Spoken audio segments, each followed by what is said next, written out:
Good morning student, video में सभी का स्वागत है।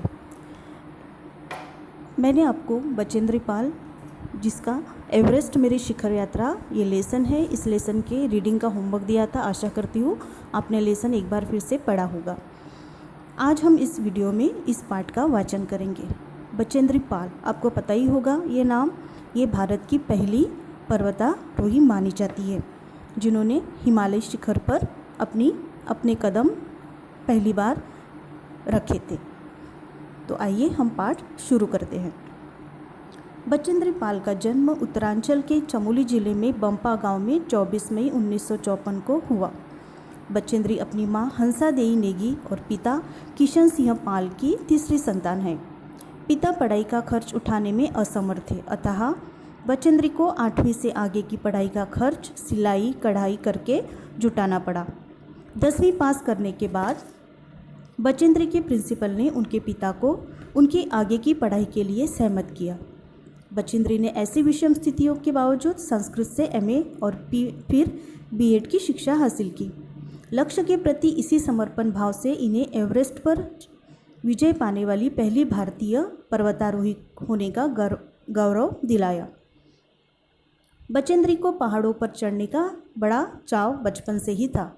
जब इनका बड़ा भाई इन्हें पहाड़ पर चढ़ने से रोकता था और इनसे 6 साल छोटे भाई को पहाड़ पर चढ़ने के लिए उकसाता था, तब बचेंद्री को बहुत बुरा लगता था। वह सोचती थी कि भाई यह क्यों नहीं समझता कि जो काम छोटा भाई कर सकता है वह उसकी बहन भी कर सकती है। लोग लड़कियों को इतना कोमल नाजुक क्यों समझते हैं।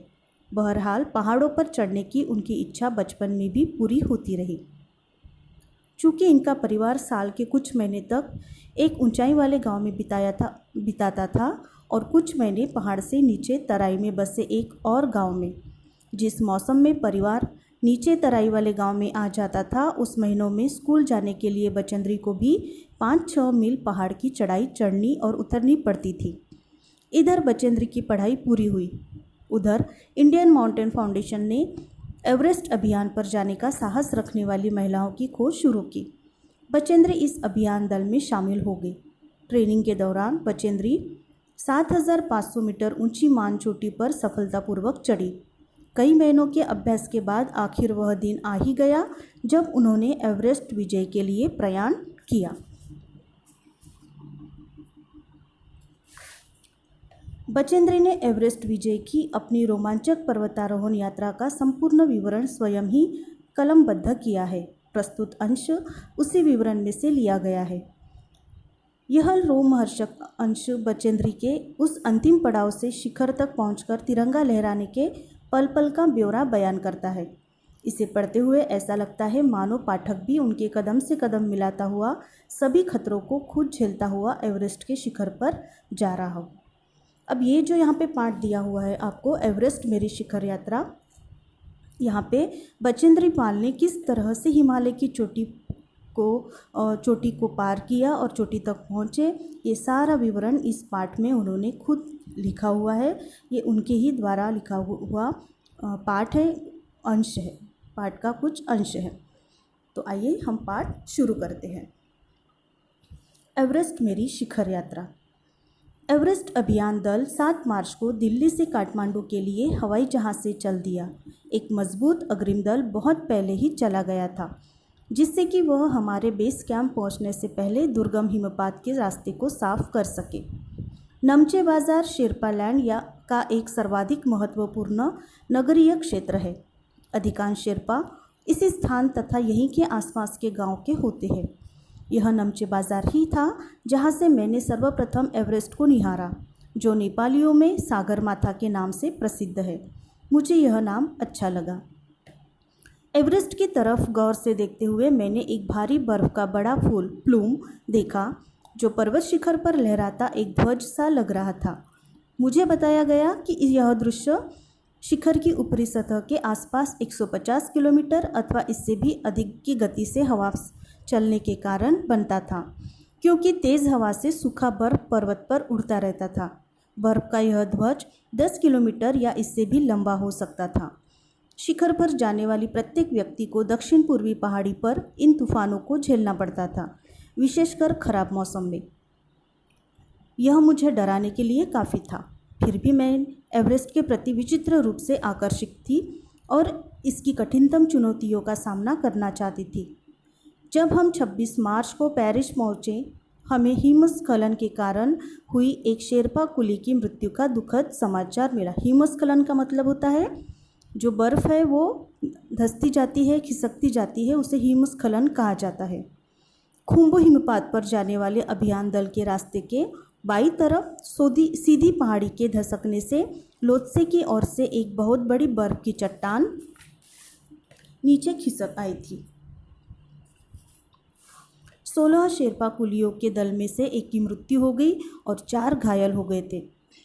इस समाचार के कारण अभियान दल के सदस्यों के चेहरे पर छाए अवसाद को देखकर हमारे नेता कर्नल खुल्लर ने स्पष्ट किया कि एवरेस्ट जैसे महान अभियान में खतरों को और कभी कभी तो मृत्यु भी आदमी को सहज भाव से स्वीकार करनी चाहिए।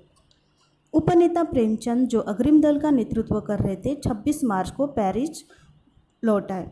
उन्होंने हमारी पहली बड़ी बाधा खुम्बू हिमपात की स्थिति से हमें अवगत कराया।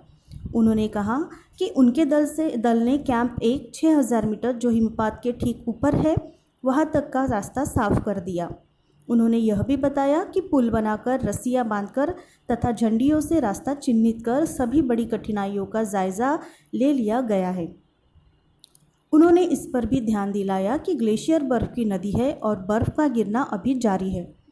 हिमपात में अनियमित और अनिश्चित बदलाव के कारण अभी तक के किए गए सभी काम व्यर्थ हो सकते थे और हमें रास्ता खोलने का काम दोबारा करना पड़ सकता है। बेस कैंप में पहुंचने से पहले हमें एक और मृत्यु की खबर मिली। जलवायु अनुकूल न होने के कारण एक रसोई सहायक की मृत्यु हो गई थी। निश्चित रूप से हम आशाजनक स्थिति में नहीं चल रहे थे। एवरेस्ट शिखर को मैंने पहले 2 बार देखा था, लेकिन एक दूरी से। बेस कैंप पहुंचने पर दूसरे दिन मैंने एवरेस्ट पर्वत तथा इसकी अन्य श्रेणियों को देखा। मैं भौचक्की होकर खड़ी रह गई और एवरेस्ट, लोत्से और नुस्से की ऊंचाइयों से घिरी बर्फीली टेढ़ी मेढ़ी नदी को निहारती रही। हिमपात अपने आप में एक तरह से बर्फ के खंडों का अव्यवस्थित ढंग से गिरना ही था।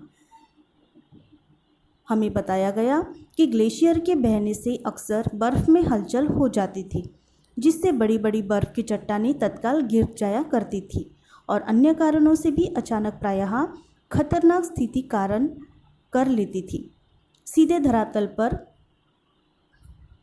दरार पड़ने का विचार और उस दरार का गहरे चौड़े हिम विदर में बदल जाने का मात्र ख्याल भी बहुत डरावना था। इससे भी ज़्यादा भयानक इस बात की जानकारी थी कि हमारे संपूर्ण प्रवास के दौरान हिमपात लगभग 1 दर्जन आरोहियों और कुलियों को प्रतिदिन छूता रहेगा। दूसरे दिन नए आने वाले अपने अधिकांश सामान को हम हिमपात के आधे रास्ते तक ले गए। डॉक्टर मीनू मेहता ने हमें एल्युमिनियम की सीढ़ियों से अस्थायी पुलों का बनाना, लट्ठों और रस्सियों का उपयोग, बर्फ़ की आड़ी तिरछी दीवारों पर रस्सियों को बांधना और हमारे अग्रिम दल के अभियांत्रिकी कार्यों के बारे में हमें विस्तृत जानकारी दी।